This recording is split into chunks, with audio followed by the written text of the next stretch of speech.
This video is part of the chapter Competition in the course Evolution of Plant Interactions at the Ostrava University. Previously, we saw how to graphically define the equilibrium state of one species growing on two resources. Now let's see what happens when two species compete for two resources according to Tillman's models. Each species has its own isocline for the two resources. One species is in orange, the other species is in red. So what can we say about the competitive abilities regarding of the two species? The species in orange has a lower R1 star, so a lower requirement for the orange resource, which means it is better competitor for this resource. It can more efficiently exploit it. The species in red has lower requirements for R2, so it is a better competitor for this resource.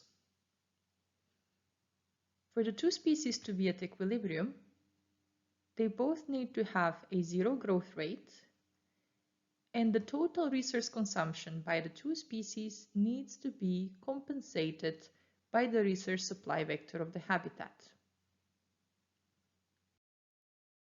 There is one point on the two isoclines that fulfills the first conditions. It corresponds to the intersection of the isoclines. At this point, both species have a zero net growth rate.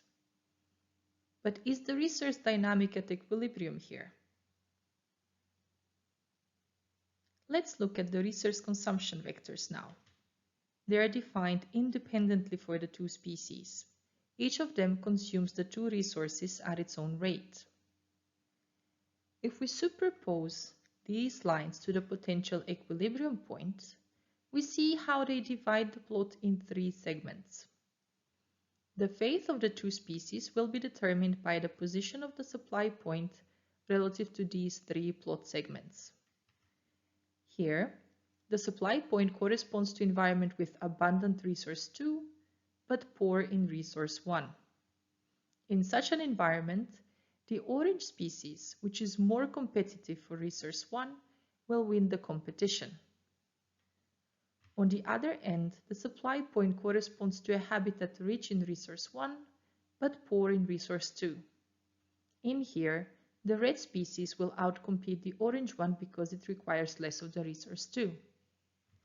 And finally, in the middle section, coexistence is possible, where each of the species is best exploiting the most limiting resource. So the potential coexistence of the two species depends on the environment in which they compete. In habitats with low ratios of resource 1 relative to resource 2, the orange species wins. In habitat with similar proportions of resource 1 and resource 2, the two species will stably coexist. And in habitat with high resource 1 to resource 2 ratios, the red species will outcompete the orange one. This is typically something that we observe in vegetation gradients, where the vegetation types slowly change as the resource ratios change along the habitat. And in intermediate levels of resources, there is coexistence of different species. In conclusion, according to Tillman's model, two species can coexist if they compete for two resources.